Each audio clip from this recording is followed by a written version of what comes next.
Ultima parte di 7 in punto, dopo tanti filmati, cortometraggi, si parla ancora di spettacoli, ma spettacoli particolari, spettacoli del mistero in particolare. La 7ª edizione ritorna anche quest'anno il festival dedicato interamente ai luoghi leggendari e misteriosi della regione Veneto. Veneto Spettacoli di Mistero in effetti è già cominciato al 17 ottobre, andrà avanti comunque fino al 5 di dicembre, sono centinaia davvero gli spettacoli previsti, 200 eventi più o meno, ma sono 135 spettacoli in 57 diverse località coinvolte del Veneto, ci sono 6.000 volontari della Proloco, 80.000 spettatori previsti, ma sentiremo tra poco anche il dettaglio preciso degli spettatori che ci sono stati nelle precedenti edizioni. Di cosa si tratta? Nelle piazze, nelle vie, nelle aie, i teatri, i castelli, i giardini, viene rivisitato in tutti questi luoghi, in tanti luoghi sparsi per la regione,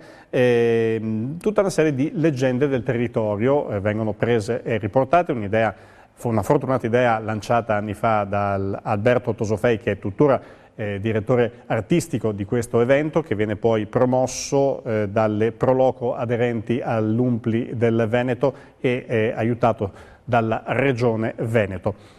Tra poco sentiremo 3 interventi della presentazione ufficiale di questo Veneto Spettacoli di Mistero che come detto appunto sta cominciando in questi giorni e come sarà da seguire nel corso di queste settimane, perché gli eventi sono davvero tantissimi. Cominciamo nel sentire le spiegazioni e soprattutto un chiarimento maggiore di cosa si tratti dalla voce, come vi dicevo, del direttore artistico del festival, che è lo scrittore Alberto Tosofei. Sentiamo. 7 anni sono passati in un lampo.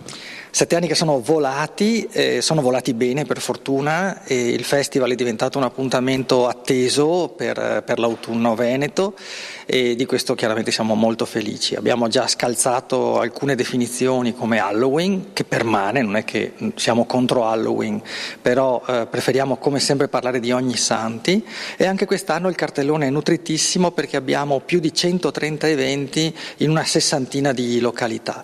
Il festival, lo ricorderete, è un festival diffuso nei luoghi e nel tempo, e ha già preso piede, è già cominciato e finirà il 5 dicembre, e in tutte queste località prenderanno vita spettacoli di ogni genere, da vere e proprie produzioni teatrali a presentazioni di libri, giochi per bambini, mostre, video e quant'altro l'immaginazione possa offrirci per raccontare le storie dell'immaginario veneto. Storie di strighe, anguane, salbanei, massarioi, storie di luoghi arcani, storie di personaggi curiosi, storie che ci riguardano da vicino perché fanno parte delle nostre radici. In questi anni il festival è più evoluto o si è più radicato come tradizione, come struttura anche? Direi le due cose. Da un lato c'è stato fortunosamente un radicamento, proprio perché è diventato patrimonio di tutti, e quindi alcuni meccanismi del festival rimangono inalterati, invariati. Per altri aspetti ogni anno cerchiamo di inventarci qualcosa di nuovo e diverso, e se quest'anno torna per esempio il concorso Scatta l'ora del mistero, che è un concorso fotografico, da quest'anno c'è un ulteriore concorso che si compone di 7 domande, 7 enigmi da svelare, che si trova sul sito del festival, che è spettacolidimistero.it, e col quale si vince un soggiorno, è poco che sia di sti tempi. Il pubblico in qualche modo vi ha aiutato a cambiare sostanzialmente tracciato di produzione di eventi? Il pubblico è l'agente principale, no, del festival. Evidentemente, se siamo arrivati al 7° anno è perché c'è stato un gradimento fortissimo.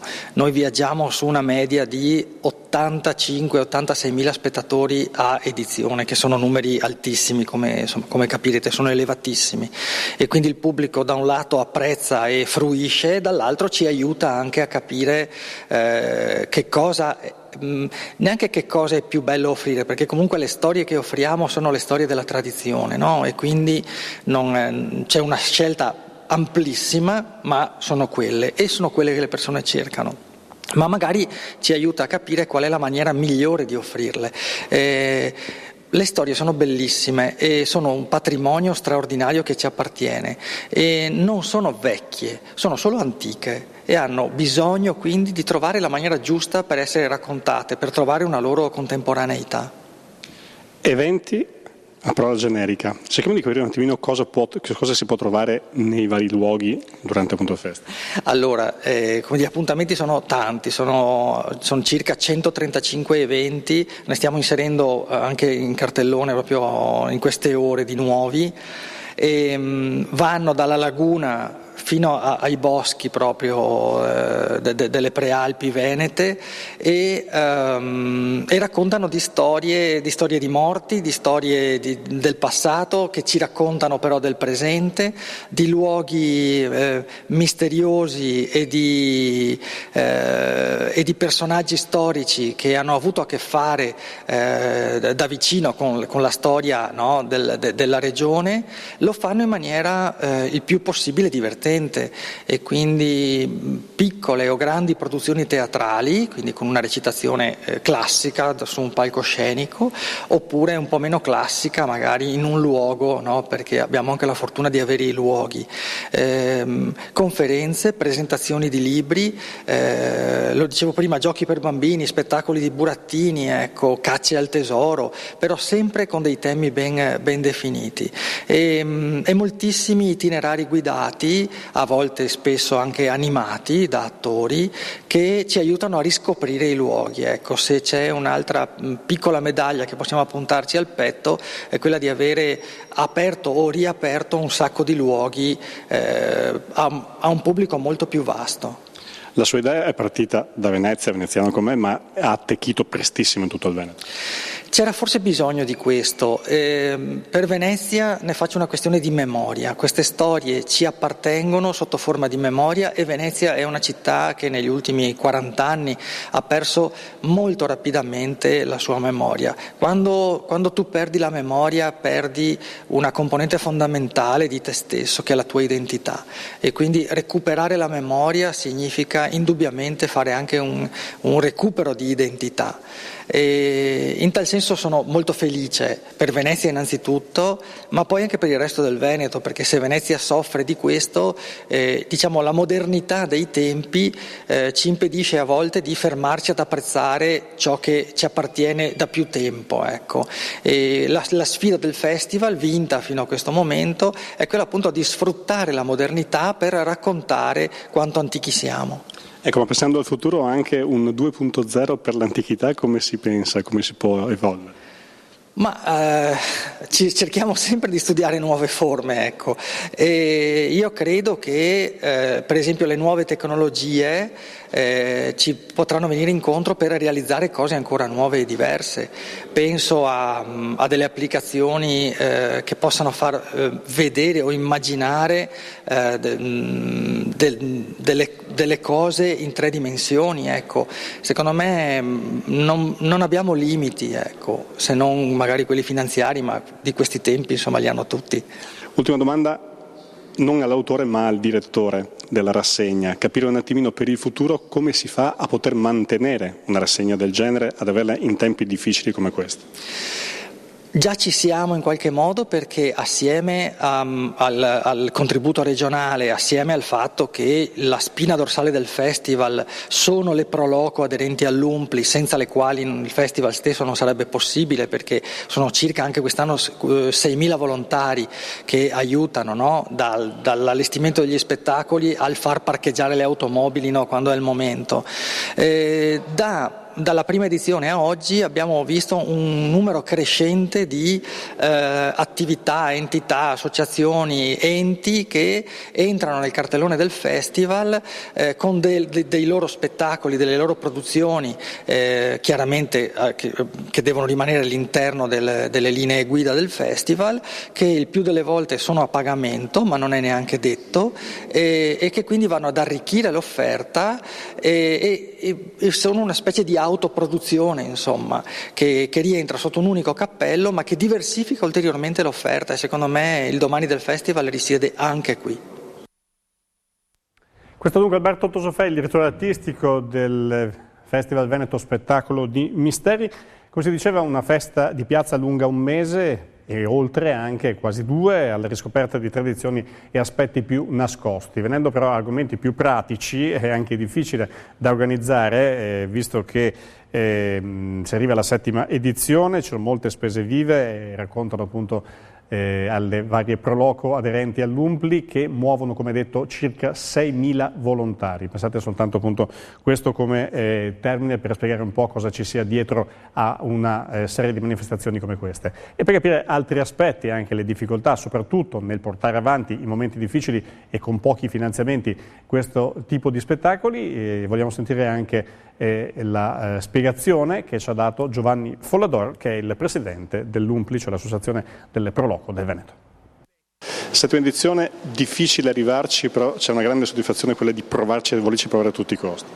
Sì, abbiamo voluto proprio provarci perché purtroppo quest'anno la Regione, con le difficoltà che ci sono, non ha potuto sostenere come lo scorso anno il festival, solo in minima parte, però le Proloco hanno risposto alla grande lo stesso. Per me è stato inaspettato, anche per me, quindi praticamente tutte quelle che avevano dato l'interesse a partecipare hanno confermato anche senza finanziamento la volontà di portare avanti questa iniziativa che ormai è la 7ª edizione, è entrata nel DNA delle Proloco, perché riscoprire le proprie tradizioni, le storie, i misteri ha affascinato un po' tutti, e quindi non solo gli spettatori ma anche le Proloco stesse in questo lavoro di ricerca e di amore alla fine per il proprio territorio e per la propria identità.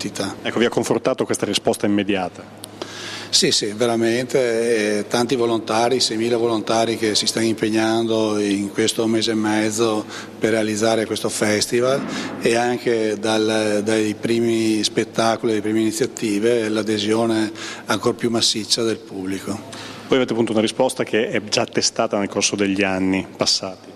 Sì, anche negli anni precedenti questo festival è sempre andato con maggior successo, maggior presenza, cioè iniziative anche così molto particolari che vedono con difficoltà anche tecniche centinaia di persone partecipare. Parlavamo prima della passeggiata nel bosco, anche lo scorso anno 250 persone, cioè solo per fare una passeggiata in un bosco di notte, quindi anche difficoltà tecniche per gestire situazioni come queste, però con il volontariato e con la passione ci riusciamo, e poi la gente è contenta e si appassiona a queste iniziative. La voce di Giovanni Follador, presidente delle UMPLI del Veneto, ha spiegato alcune cose, ci sono altre indicazioni all'interno del Festival Spettacolo di Mistero. Ci saranno appunto alcuni concorsi collegati in questi 2 mesi. C'è un concorso fotografico, Scatta l'ora del mistero, un concorso per le scuole che hanno tempo fino al 30 novembre prossimo per iscriversi, raccontando le storie nelle varie forme che più aggradano agli studenti che dunque possono partecipare. C'è un quiz dove si stimola in qualche modo la conoscenza dei cittadini veneti a rispondere a quali possono essere i vari misteri di ogni provincia, e poi c'è la questione di Halloween. Halloween cade, fra l'altro, poi anche giusto in questo periodo di inizio del Festival di Mistero. Non c'è una contrapposizione vera e propria, ma quanto più che altro la presa di posizione più netta, che riporta ad antiche tradizioni già esistenti in Veneto la presenza di zucche o di altre storie, misteri legati appunto alla zucca, come appunto nel periodo di Halloween, che invece risalgono già alle tradizioni venete e non sono certamente di importazione. E per chiudere questo quadro complessivo del festival, l'opinione della Regione Veneto, che in passato ha potuto anche sostenere in modo maggiore dal punto di vista economico questa iniziativa, in questa edizione ha voluto farlo comunque, ma sentiamo in che modo dalla voce dell'assessore alla cultura della Regione Veneto, Cristiano Corazzari. Assessore, è la prima edizione che svolge appunto da assessore, ma ha avuto riscontri già in precedenza sull'efficacia di questo tipo di spettacolo. Sì, bisogna ringraziare l'assessore Manzato che 7 anni fa diede il via a questa bellissima iniziativa che ancora oggi si rinnova e trova veramente una partecipazione capillare sul territorio da parte delle nostre pro loco che vogliono portare avanti queste manifestazioni che trovano un grande riscontro anche tra la gente, e lo trovano perché vanno a riscoprire tradizioni, storie, identità profondamente legate al nostro Veneto, alla nostra gente. La risposta è stata immediata proprio dalle pro loco, come è stato detto bisogna stringere i denti e li hanno stretti su. Sì, purtroppo le finanze regionali hanno delle continue restrizioni date dal taglio dei finanziamenti statali, però nei momenti di crisi si fa di necessità virtù e anche c'è la capacità di razionalizzare e rendere più efficaci alcune iniziative, valorizzando quelle che sono iniziative che hanno una struttura e un'importanza per il territorio. Penso che questa del Veneto, del Festival dei Misteri, sia una di quelle che veramente ha dato un riscontro importante proprio perché sentita dalla gente, sentita dal nostro volontariato, e quindi sia giusto che la Regione continui a partecipare. Uno sguardo che diceva prima, fare meglio con meno sostanzialmente, questa è un po' la linea che sarà da attuare in questi momenti difficili. Sì, purtroppo il mondo è cambiato, non possiamo più pensare ad iniziative finanziate integralmente dagli enti pubblici, dalla Regione, dai comuni. Bisogna che ci sia tanto volontariato e che si riescano a reperire le risorse e si valorizzino le idee che permettano comunque con poco di fare iniziative di spessore, di struttura. L'ultima cosa, questo festival permette appunto di lanciare territori, lanciare spettacoli, lanciare enogastronomia, quindi è completo in assoluto. Un festival dei misteri, oggi si parla tanto di Halloween che è una festa tutta commerciale, questo invece affonda le proprie radici proprio nella nostra cultura, nelle nostre tradizioni, nelle storie, le favole raccontate dai nostri nonni, dalle nostre famiglie, in quelle che sono anche elementi di atmosfere legate magari alla fanciullezza, a quello che è un mondo perduto ma che è il mondo che sta alle nostre spalle e che rappresenta la civiltà veneta anche di oggi e che quindi ancora oggi riscuote tanto successo. Questa è dunque la voce dell'assessore veneto Cristiano Corazzari, assessore alla cultura. Abbiamo dunque dato in quest'ultima parte di 7 in punto uno sguardo complessivo al nuovo Festival del Mistero. Lo spettacolo, appunto, lo spettacolo del Mistero del Veneto, giunto alla 7ª edizione. Una mattina dunque una puntata di 7 in punto interamente dedicata agli spettacoli dopo i cortometraggi della rassegna Fiati Corti, che questa sera proprio trova anche la sua conclusione in quel di Istrana. È tutto per il momento, io vi ringrazio per l'ascolto, vi ricordo innanzitutto il primo appuntamento con l'informazione dopo le 12:20 con TG Sat Nord-Est e poco dopo verso le 13:10 la prima edizione flash del nostro notiziario, e poi 7 in punto come di consueto torna domattina puntuale alle 7. Grazie a voi intanto e una buona giornata.